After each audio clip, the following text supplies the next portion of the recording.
Hello everyone, thank you for joining us today at the Kids at the PUNLA Coffee Table. My name is Kip Worman. I'm Ayla. I am Zoe. And I'm Maya Worman. And they're the kids at the PUNLA Coffee Table. And we're really thankful that you could join us today at the coffee table for our conversation. It's continuing our series on the parables of Jesus. And we're going to be talking about the parable of the wise and foolish builders. Sometimes this is called the parable of the two foundations. So, before we get started today, we wanted to do a little demonstration, right? So, Ayla and Zoe, can you build a tower with the blocks that are in front of you? Just wait, Ayla. Wait. Build a tower. You and Zoe build a tower. So they're building a tower on a firm foundation. Our table is, we're going to call this our rock. And we can sing a little song while we're doing this, right? Remember the song? A wise man built his house upon the rock. A wise man built his house upon the rock. A wise man built his house upon the rock. And the rains came tumbling down. The rains came down and the floods came up. The rains came down and the floods came up. The rains came down and the floods came up.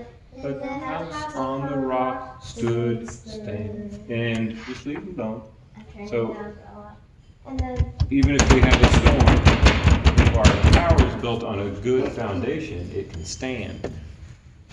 We're going to use this pillow as a bad foundation. Ayla, can you try to build a tower on that? And we're going to sing the rest of the song. The foolish man built his house upon the sand. The foolish man built his house upon the sand. The foolish man built his house upon the sand. And the rains came tumbling down. Keep going. The rains came down and the floods came up. Try again. The rains came down and the floods came up. The rains came down and the floods came up. And the house on the sand fell flat. So if you don't have a good foundation, you really can't build your house or your tower. So that's really what we're going to be talking about. Let's move the blocks out of the way. And let's open up to Matthew chapter 7, verses 24 to 29. All right, so go ahead and read from the New Living, or the New International Version. You have the New International Version. Go ahead.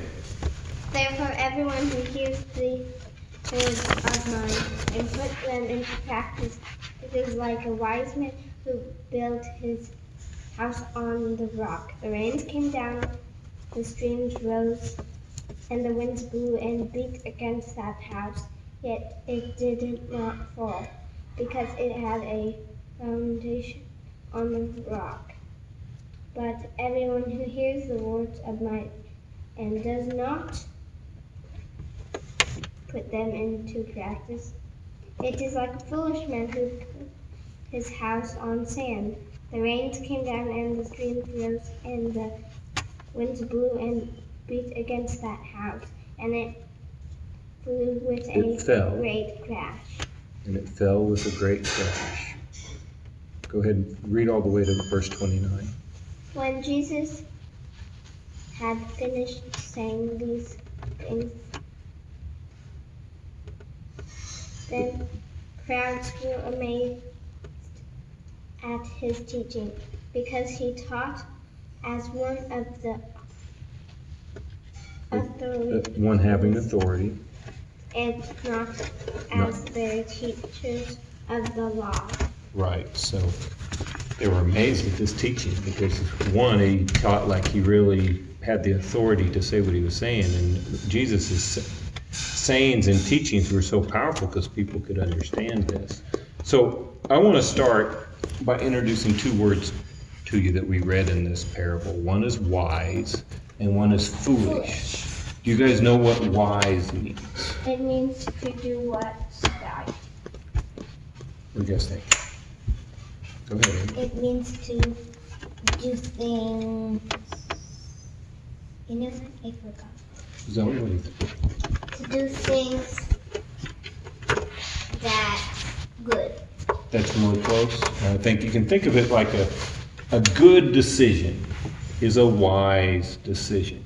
If I do something good, I'm doing a wise thing. So wise is kind of like good. So what about foolish? Do we know what foolish means? Not doing a wise decision. So it's going to be the opposite of wise. Go ahead, Zoe.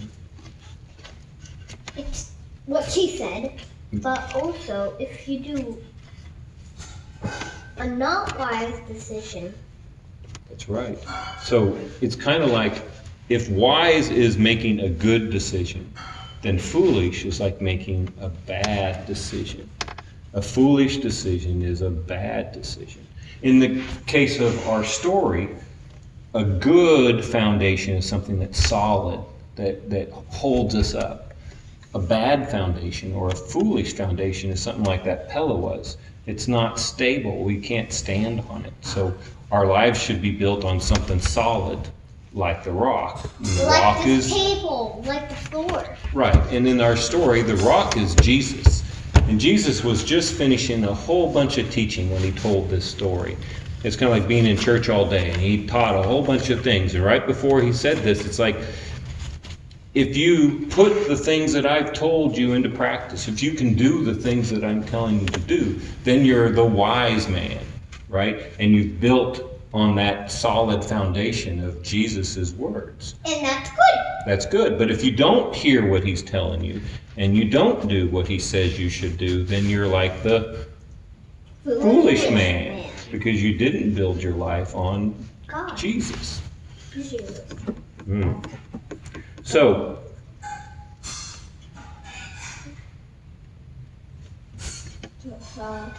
what do you guys think of this story? I think that it's teaching us not to be foolish, to be wise. Not to be foolish, and to build our knowledge on Jesus Christ. Well, we want to learn from Jesus and then try to do what he's told us to do, because that's how we have a good foundation for our lives. What else do you think you learned from this story? Go ahead, David. That if you be a wise man and make good choices to follow Jesus, That's you really, might end up in heaven. that's very good. Zoe? I forgot. Okay. So I think the most important thing to remember is a solid foundation, or a good foundation. A wise foundation is built on the rock, which is Jesus. So it's a solid foundation, like this table. This table is a solid foundation. That's right, it's solid. We could stand on this You and could stand on this table. Except the glass part. The glass part, no, don't stand on the glass don't part. stand on the glass. It might break. Wood coffee table. So Yeah, if we just had a full wood coffee table. okay, let's get back to the solid foundation. So we want to understand what Jesus is teaching us, and that is that we need a solid foundation in his teaching to have a life that's going to stand up to the storms. So The like rain, This house is on a solid foundation. that's right. But the rain, do you know what the rains and the floods are representing in this story? I don't actually know. Go ahead, Ava. Sin? Look, yeah, kind of sin. Jesus washing away? No, that's actually not it. What it really is we're going to face troubles in this life. There's going to be problems. So the water People get sick like Daddy did a few weeks ago with COVID? with COVID. And then COVID. You know, There's like kids that's sick with COVID at Philippines as well. That's right. So we're going to have troubles. People are not always going to be nice to us. So we're going to have what we call trials, which is when we don't feel very good about what people are saying about us. Trials in like a show we watch of Bible stuff. That was the Mr. Phil show, remember? Yeah, Mr. Phil. Mr. Phil Vischer. Yeah, that's a great. You should check out what's in the Bible, the whole series, and it's a great. It's really great. It's great for kids to learn, and we have even watched it too, and it's actually fun, and you actually get to learn stuff. And it comes, and if you get the DVDs, they come with coloring pages. Yes. If you're not familiar with the Mr. Phil show or What's in the Bible, it's Phil Vischer. He was the creator of VeggieTales, which is probably what a lot of Christians remember. Yes, but someone stole the VeggieTales. Well, that's a long story, but his new program is called the Mr. Phil Show, and it's excellent. And then his wife's also playing this. You can find it on his right media, or you can look it up on their website. Yeah, and there's also available on YouTube, Yes. just like ours is. Okay, so back to our story. So the trials and troubles that we have in this life are like the rain. And if we built our life on the solid foundation of Jesus, then we're not going to fall over. We're not going to have problems when we have those troubles and trials. We'll be able to get through them. Or the person that doesn't have Jesus is probably going to be completely wiped out by the troubles And that he come knows in life. nothing about Jesus. If Well, that's he's not with Jesus, he knows nothing about Jesus. That's very true. So, Even if he hasn't met Jesus, he knows nothing about Jesus. so what were our two words today? Wise and foolish. Okay, so we want to remember that Foolish and wise. wise is making good decisions, Foolish is making bad decisions. All right. Someone want to close us with a prayer today? Go ahead. Jesus, thank you for this world. Thank you for everything. Jesus, we thank you for every day of our life. Thank you for every day with our family. Thank you for all the life you gave us. And thank you for dying on the cross. Amen. Amen. Well, thank you for joining us today, the kids at the PUNLA Coffee Table. If you like this message, please press like, but ask your parents Before first. you click, and please subscribe to our channel. And subscribe if you haven't already subscribed to our channel. It does help our ministry, but please ask your parents if you're a child. Yeah, and if you would like to email us at my dad's email, or you can just set comments. Yeah, you can put the comments here Or on you can YouTube, just send it on YouTube and then we our can website, or you can email me directly. It should be on your But screen. remember, ask your parents before Ask your parents first. So next time, we're going to be talking about another of Jesus' parables. It's going to be the parable of the Pharisee and the tax collector. And the main theme of this is humility. So that's a word that you should think about this week. And when we come back together, we'll talk about that word and how Jesus explained it in this parable. So thank you again for joining us today at the Kids at the Coffee Table. We hope you'll join us next time. But until then, from the coffee table, God God bless. God bless.